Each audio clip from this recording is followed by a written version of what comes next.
And most importantly, this is a reminder to go back and to understand the history, to educate ourselves about the story of Philistine, the story of Palestine, why it's important to us, why this is an important claim to the place, to the land of Philistine. And we begin with the last. My brothers and my sisters, many of us, unfortunately, when we look at our children and the younger generation, there's still a gap. A lot of our youngsters, a lot of our children, and a lot of our youth do not fully understand why Philistine is important. And it's important to begin there with the history and the education. The Prophet ﷺ prayed towards Jerusalem for many years of his life when he was in Mecca. That was the first qibla of Islam. Even before the salah was made an obligation during the Isra and the Mi'raj, before the 5 prayers became obligated, the Prophet ﷺ used to face the Kaaba. And he used to face the Kaaba in a way where he would face Masjid al-Aqsa. And he would be praying that way. He would do his nawafil that way. He would do his dua in that way. And when Allah subhanahu wa ta'ala made the salah an obligation, the journey itself began from Jerusalem. The Prophet ﷺ left from Mecca to Jerusalem. And from Jerusalem he ascended to receive many of the commands from Allah subhanahu wa ta'ala, and to be able to see the things that are beyond this world in Jannah and otherwise. And this began in Jerusalem. This began in Masjid al-Aqsa. And for 16 months, the entire Muslim community prayed every one of the salawat, the 5 daily prayers for 16 months. They prayed in the direction of Jerusalem, Masjid al-Aqsa. And it wasn't until that the community of Muslims became a distinct community from the other communities, became a distinct community and a group that now was different from the Jewish community, that was different from the Christian community. The message was the same. It was a message of oneness, calling the Christian community and the Jewish community to the message of Islam.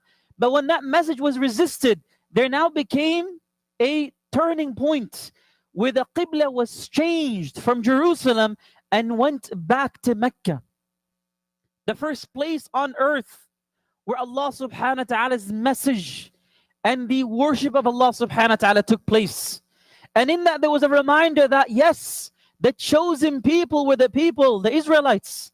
The chosen people were the people that Allah subhanahu wa ta'ala gave this message of justice. When they turned away from the Prophet ﷺ and failed to follow with that message of justice and the message of peace and the message of Tawheed, Allah subhanahu wa ta'ala allocated that responsibility of being the chosen ummah and the privilege of being the chosen ummah to the ummah of Muhammad sallallahu alaihi wasallam. And Allah revealed the ayah, كنتم خير أمة أخرجت للناس تأمرون بالمعروف وتنهون عن المنكر.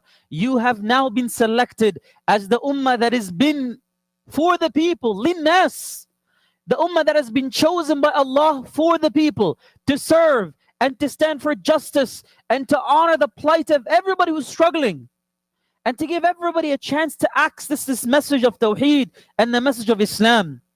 So what's at stake here is at the heart of what it means to be Muslim. What's at stake here is not just the sanctity of the Masjid al-Aqsa, which is, yes, very important and dear to every one of us. What's at stake here is not just the blood of those who are defending Masjid al-Aqsa. What's at stake here is not just the Holy Land and the promise. What's at stake here is not just the place where Isra and Mi'raj took place. What's at stake here at the core is the definition and the embodying characteristic that a Muslim needs to have in any moment, whether weak or strong, whether difficult or easy, a commitment towards justice, and a commitment towards truth, and a commitment that is principled towards standing for the oppressed and the weak. My brothers and my sisters, that takes us to the first point. The first point is a point of dua.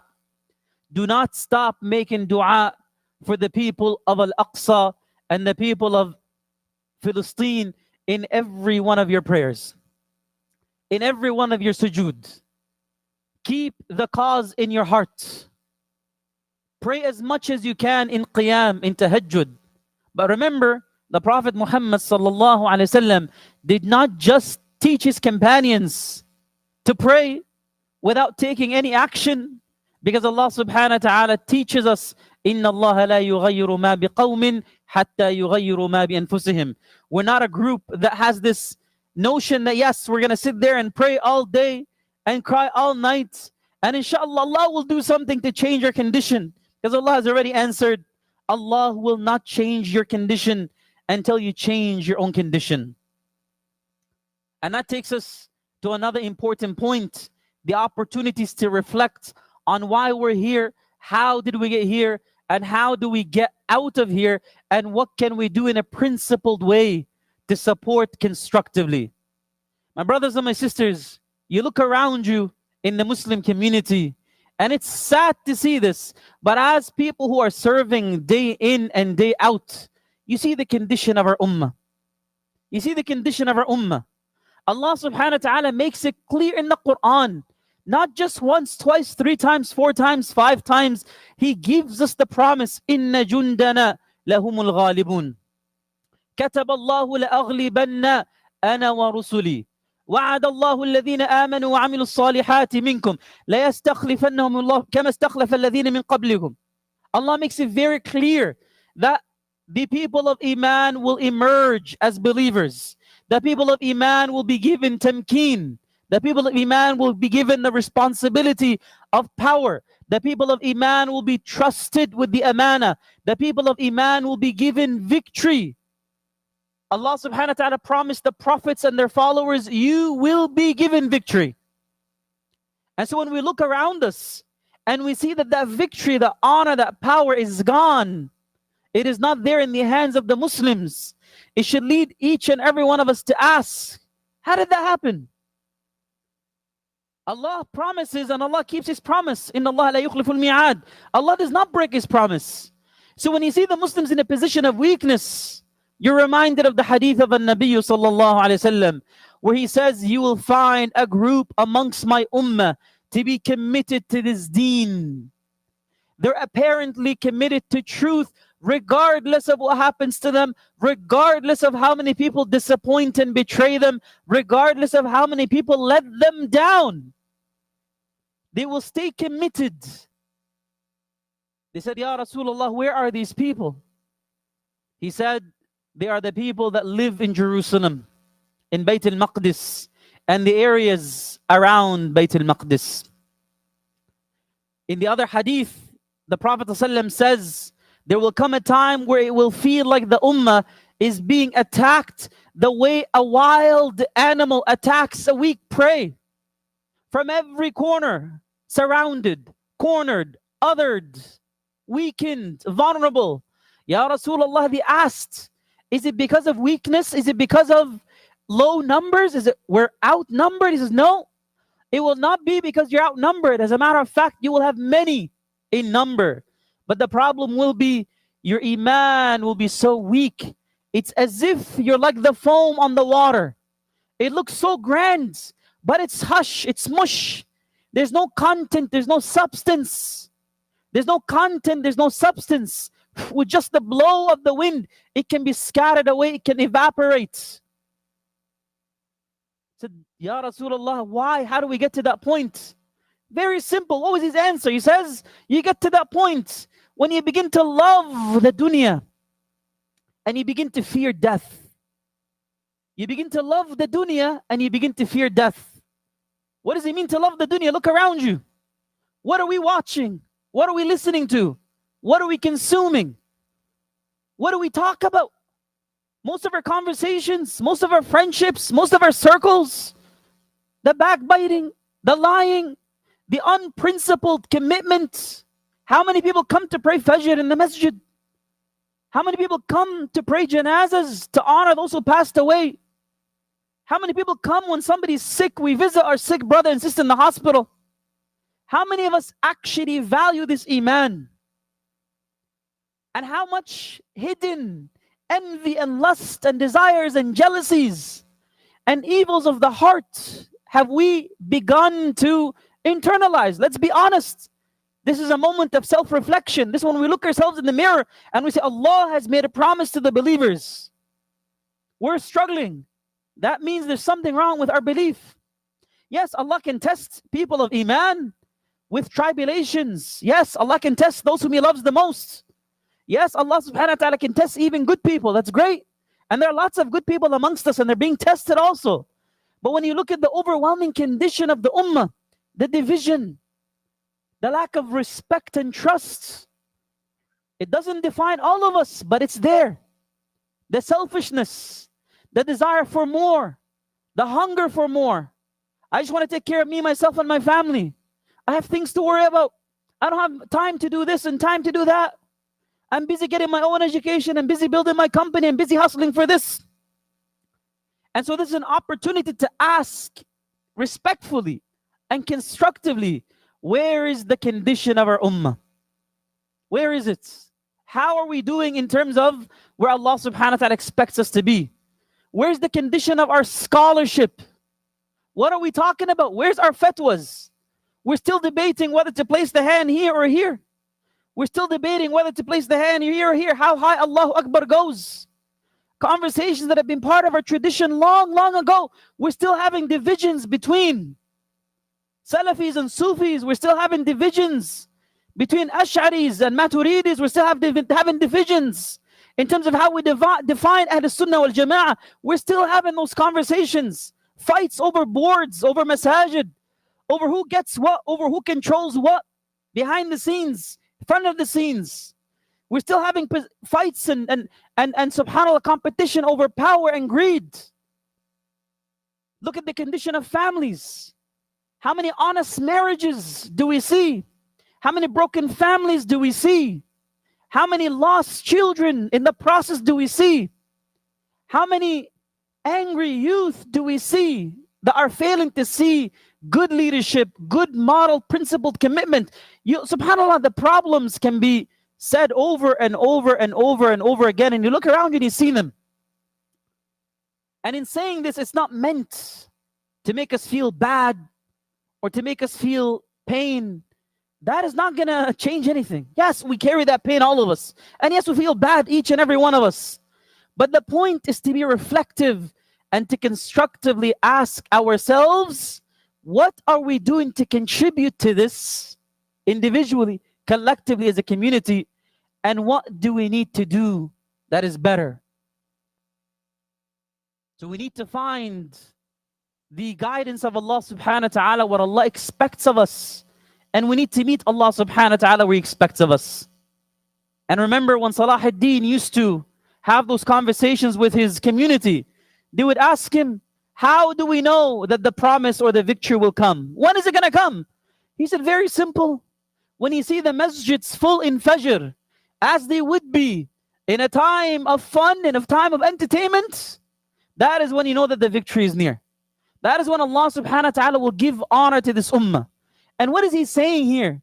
He's saying, when we are principled enough to be able to go to sleep early enough, and to be able to clear our minds and our hearts enough that we get out of bed early in the morning, starting our day by saying Allahu Akbar before anything else. When that discipline is there and the tenacity is there, that is when Allah will give honor and dignity to this ummah. And what did the Prophet Muhammad ﷺ say again? You get to this point of weakness when you begin to love this dunya. You love the world and the matters of the world, and you fear death. What does it mean to fear death? And what does the opposite mean? The Prophet is not telling us here to be warmongers, hungry for violence. I want death. No, that's not what He's teaching us. He's teaching us that you live a life full of justice, full of honor, full of good, full of honesty, that at any moment, at any point, you're ready to meet Allah. At any moment, you're not scared. You're excited. You're excited because for you, death is your graduation. For you, the day that you leave this world is the day that you meet your Lord. is the day that you enter Jannah. Your yaqeen, your faith, your conviction in Allah is so heavy that you're not fearing death. No one can intimidate you using death. It doesn't mean that we love death, because the Prophet ﷺ says, do not wish to meet your enemy in the battlefield. Pray for safety and for peace. But if you must, no one can intimidate you using death. No one can hold that leverage against you. Yes, we love Allah and we love to work in this world. Not because we're attached to the dunya, but we're attached to the one who gave us the gift of life. But when it comes to death, we love Allah more than we're fearing death. So we're excited to meet Allah subhanahu wa ta'ala. So here the Prophet ﷺ taught us, what's the attitude? You want the victory? You want the success? Very simple. Divorce dunya, but have it in your hand, not in your heart. And don't be scared. Live as every day could be your last day. Live as if every day could be your last day in this world, to a point where you're ready to meet Allah subhanahu wa ta'ala. Very simple. Sometimes the most concrete and the most important things in this deen of Allah subhanahu wa ta'ala are simple. Doesn't require much. And as you begin to do those two things, as you begin to live every day as if it's your last, and as if you begin to dissociate yourself from dunya in a way where you're living for Allah, truly enjoying everything in the name of Allah, naturally you will build every quality and characteristic required to be a true mu'min. You'll become more patient. You'll become more sincere. You'll become more giving, more generous, more gentle, more compassionate, more driven, more tenacious, more resilient. All of these good qualities that you need to be a leader and to be an ambassador of goodness will be given if you do those two things. You live every day ready to meet Allah, and you live every day not driven by lust and desire of this dunya, the illusion of the dunya, but driven by the desire to do something good, beautiful for the sake of Allah subhanahu wa ta'ala. And my brothers and my sisters, when we look at the situation in Al-Quds, specifically, the question is, what can we do concretely there? Number one, educate yourself about the history, the merits of Masjid al-Aqsa. Amplify the voices of those that are bringing attention to the atrocities. Amplify the voices of those that are calling for justice. Remain committed and principled. Do not give those who are looking to dehumanize us any fuel. Don't lose your anger. Don't lose your control. Don't say things that are wrong. Don't let the injustice of others drive us to being unjust. You're not going to get anywhere by being angry, by being expressive, and by being reactive. You need to remain in control. Allah subhanahu wa ta'ala revealed the ayat in the Quran. أَلَمْ تَرَ إِلَى الَّذِينَ قِيلَ لَهُمْ كُفُّوا أَيْدِيَكُمْ وَأَقِيمُوا الصَّلَاةَ وَآتُوا الزَّكَاةَ. Allah subhanahu wa ta'ala, for the Meccan community, what did He say? Restrain yourselves. Don't fight back. Restrain yourselves in the Meccan community. Why? Because they had to learn discipline. You know, when you're training a fighter, what do? Before you're ready, before you know how to fight, you restrain yourself. And as you're learning, as you're training, you learn what? You learn the etiquette of using your strength. You don't take advantage of somebody when they're down. So you learn the etiquette of engaging. The Prophet ﷺ taught the people in Mecca for years the etiquette of engaging, the etiquette of fixing this, your attitude, your mind space, your heart space, before you have any conversation on power and wielding power. Allah will not give you power in His name if you're not ready to hold it. If you don't have the patience for it, if you don't have the strength for it, if you don't have the depth of compassion required to wield it, Allah will not give it to you. And Allah subhanahu wa ta'ala kept the people of Mecca for so long in the oppressive moment, in those oppressive weaknesses, in those episodes of weakness. They saw Khabbab get martyred. They saw Sumayya get martyred. They saw Bilal get whipped. Because when you're on the receiving end of violence and injustice, it should teach you how not to be unjust and how not to be violent. And the minute Allah gives you that power, which is guaranteed, the cycle, those students of history know that every oppressed nation, will become a nation of power one day. It's just the nature of history, the cycle of history. There's no doubt. You read the ayat of the Quran, the hadith. Yes, Palestine will be free. And the people that are believers will be given honor and dignity one day. We know that. But the question that Allah subhanahu wa ta'ala raises to Banu Israel and to the Israelites when they were in a position of weakness, Allah says, He may give you victory. Allah will give you victory. فَيَنْظُرَ كَيْفَ تَعْمَلُونَ. To see what you do with that. To see what you do with that honor. To see what you do with that responsibility. Because sometimes people who come out of oppression, when Allah gives them victory, what happens to them? They repeat the same cycle. They become oppressors themselves. They're so quick to breathe freedom that they cannot afford to lose it. In the process of trying to be free, they limit the freedom of everybody else. They limit the life of everybody else. That's the crime that we're seeing around us nowadays. That they become perpetrators of the same crime that they ran away from. So my brothers, my sisters, don't lose hope. Restrain yourselves. Educate yourselves. Use this. We have the capacity to speak. We have the capacity to articulate ourselves. We have the capacity to voice our concerns respectfully, constructively, in a way that does not cross boundaries. In a way that does not cross boundaries. Allah subhanahu wa ta'ala says, وَلَا يَجْرِمَنَّكُمْ شَنَآنُ قَوْمٍ عَلَىٰ أَلَّا تَعْدِلُوا اعْدِلُوا أَقْرَبُ لِلتَّقْوَى. Do not let the injustice of others lead you towards being unjust yourself. Be just. That is closer to taqwa. And how do you be just? In the moments of difficulty, in the moments of trauma, and also in the moments of power. To be just in a moment of trauma and to be just in a moment of power, to be bleeding and to be broken and to be weeping and to be so hurt and broken on the inside, and at the same time you say, Allahu Akbar, Allah is greater than my pain. I will collect myself, put myself together and remain committed to what He's taught me, what He's told me to manifest. That is true Iman.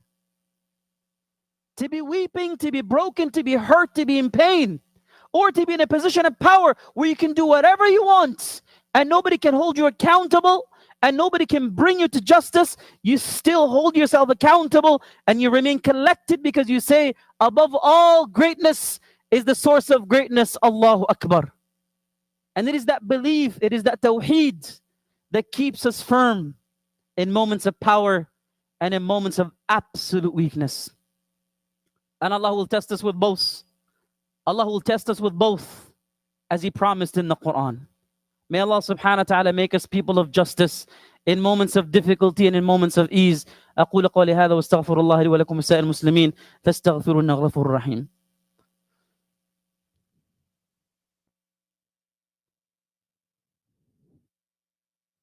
الحمد لله وكفى والصلاة والسلام على من اصطفى. اللهم اهدنا فيمن هديت وعافنا فيمن عافيت وتولنا فيمن توليت. اللهم انصر المستضعفين في فلسطين يا رب العالمين. اللهم انصر إخواننا المستضعفين في فلسطين. اللهم حرر مسجد الأقصى يا رب ورد مسجد الأقصى إلى رحاب المسلمين. اللهم انصر المسلمين والمسلمات وارحم المؤمنين والمؤمنات الأحياء منهم والأموات إنك سميع قريب مجيب الدعوات. اللهم اغفر للمسلمين وللمسلمات. اللهم اهد شباب المسلمين. اللهم اغفر لنا وارحمنا وعافنا واعف عنا يا رب العالمين. اللهم تقبل شهداءهم. اللهم اغفر لهم وارحمهم وعافهم واعف عنهم وسع مدخلهم ونقهم من الذنوب والخطايا يا رب العالمين. Allah, Ya Allah, we ask you to grant victory and aid and support, Ya Rab, to everybody who's oppressed in Palestine. Ya Allah, we ask you to be with those innocent brothers and sisters, children, men and women in Palestine, Ya Rab, Ameen. We ask Allah subhanahu wa ta'ala to grant aid and support to them, relief to them, and to allow us to be on the right side of history by advocating for them, by standing up for them, by standing up against injustice of all kinds, Ya Rabbi Ameen. Ya Allah, nothing in this dunya is worth having if we don't have the honor and the dignity, and if we lose our honor and the dignity in the process. Ya Allah, grant us the strength to be just, to be fair, to be principled, to be committed to you, to come back to you, and to be reflective in these difficult moments, Ya Rabb. Ameen. Ya Allah, allow us to enter Masjid al-Aqsa in honor, in dignity, without any limitations or oppression or injustice from anybody, Ya Rabb. Ameen. Ya Allah, allow those who plan to destroy, to corrupt, to mislead, Ya Allah, allow their plans to backfire in their faces and allow them to meet the fate that they've tried to create for others. Ya Rabb, Ameen, Ameen, Ameen. عباد الله إن الله يأمر بالعدل والإحسان وإيتاء ذي القربى وينهى عن الفحشاء والمنكر والبغي يعظكم لعلكم تذكرون وأقم الصلاة إن الصلاة كانت على المؤمنين كتابا موقوتا.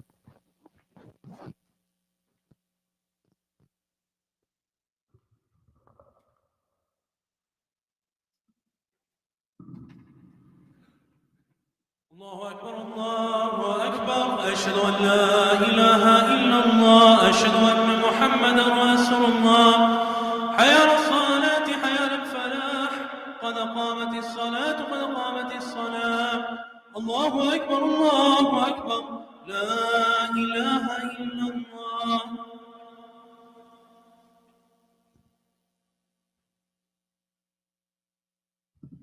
استووا استقيموا تراصوا اعتدلوا. There will be a very quick qunut in the second rak'ah, inshallah, for the people of Palestine. Allahu Akbar.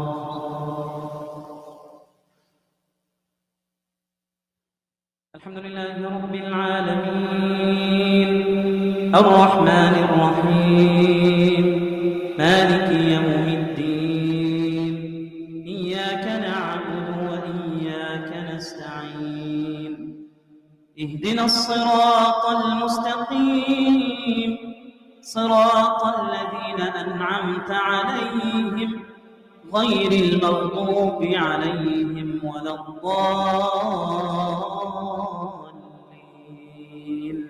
آمين.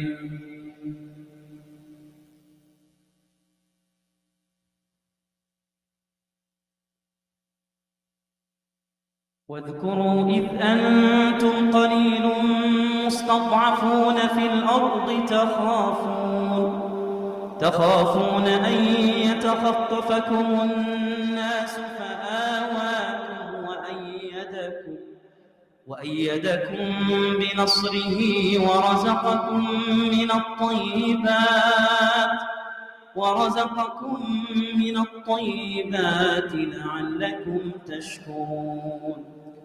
يا أيها الذين آمنوا لا تخونوا الله والرسول وتخونوا أماناتكم وأنتم تعلمون.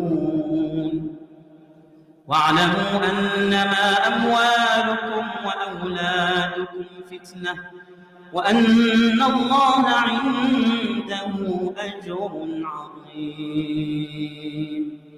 الله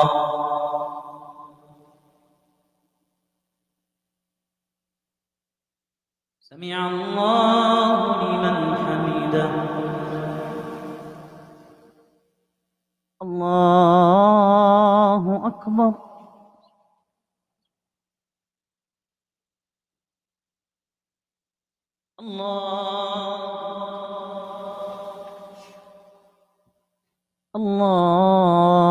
الله أكبر.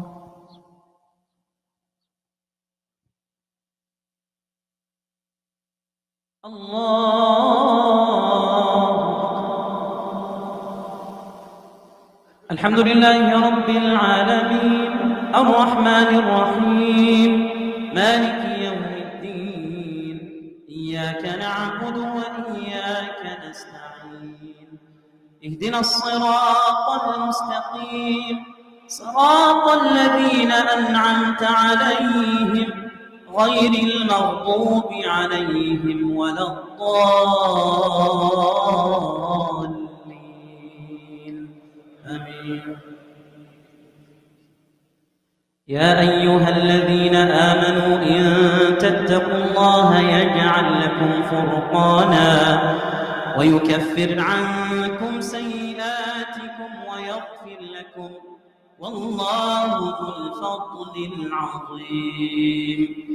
وإذ يمكر بك الذين كفروا ليثبتوك أو يقتلوك أو يخرجوك ويمكرون ويمكر الله والله خير الماكرين. الله.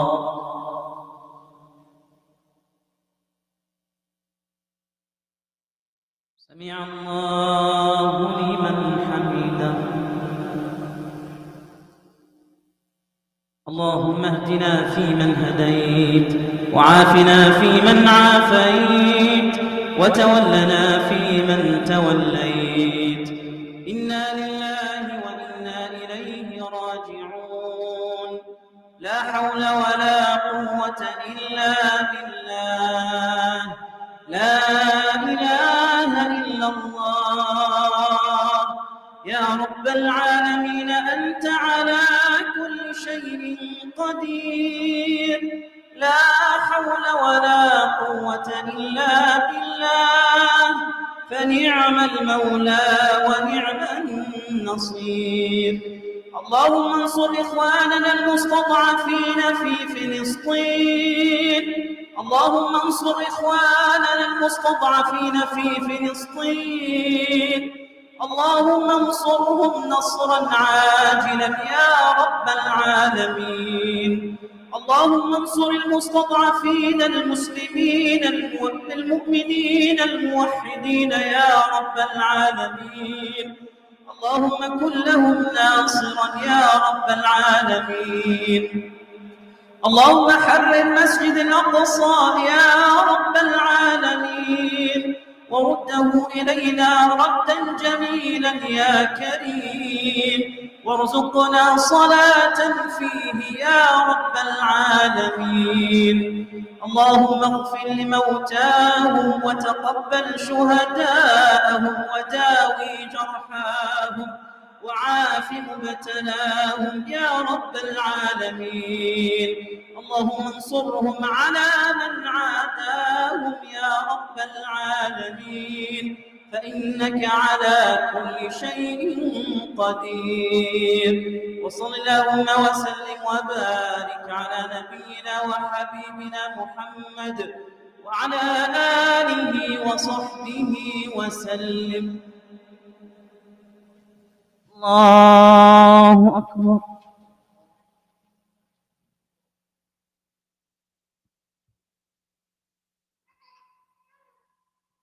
الله أكبر. الله أكبر.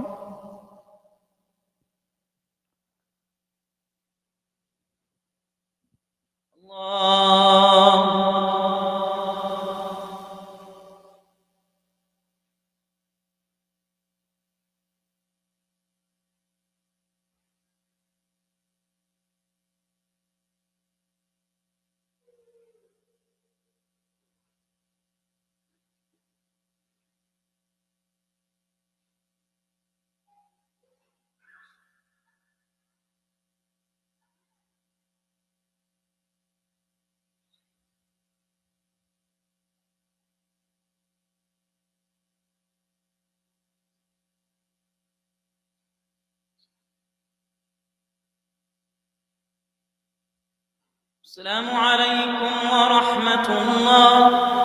السلام عليكم ورحمة الله.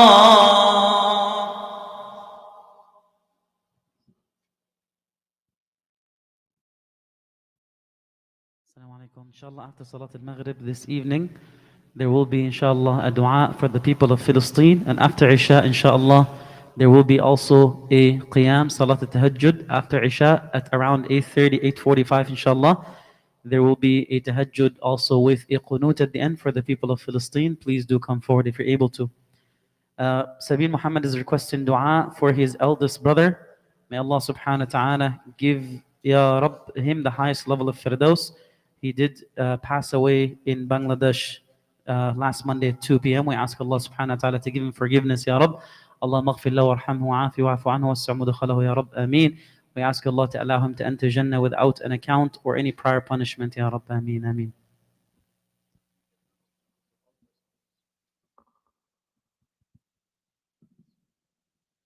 Assalamu alaikum. Just a few Jummah announcements. Our charity partners, Islamic Relief, are here today collecting donations for Palestine. Please donate generously on your way out. Join ISNA and IRC at our fundraiser for Palestine tomorrow, Saturday, October 14th. Every contribution goes towards supplying crucial emergency relief aid to those in need in Palestine. Reserve your spot now at isnacanada.com/Palestine. Dr. Asad will be joining us tonight, Friday, October 13th at 7 p.m. for living a God-centered life this weekend. And this weekend he will be doing an intensive on his book, Being Muslim: A Practical Guide. This highlights our Islamic faith, conduct, and character. This program is suitable whether you are new to the religion or want a fresh look at the fundamentals. Register now at isnacanada.com/being Muslim. Join Islam Canada's Umrah trip with Sheikh Abdullah Idris Ali and Sheikh Hosam through our travel partners Dar es Salaam this December 19th and 29th. Join us for 4 nights in Medina and 4 nights in Mecca with guided tours, sacred sanctuaries, and to perform Umrah together. Register now and reserve your spot for this tour at islamcanada.com/Umrah. Please make dua of maghfirah for the passing of Brother Zia and Ziad Din Kochi, also Sister Swad, who is battling cancer. May Allah subhanahu wa ta'ala give her shifa. Allahumma.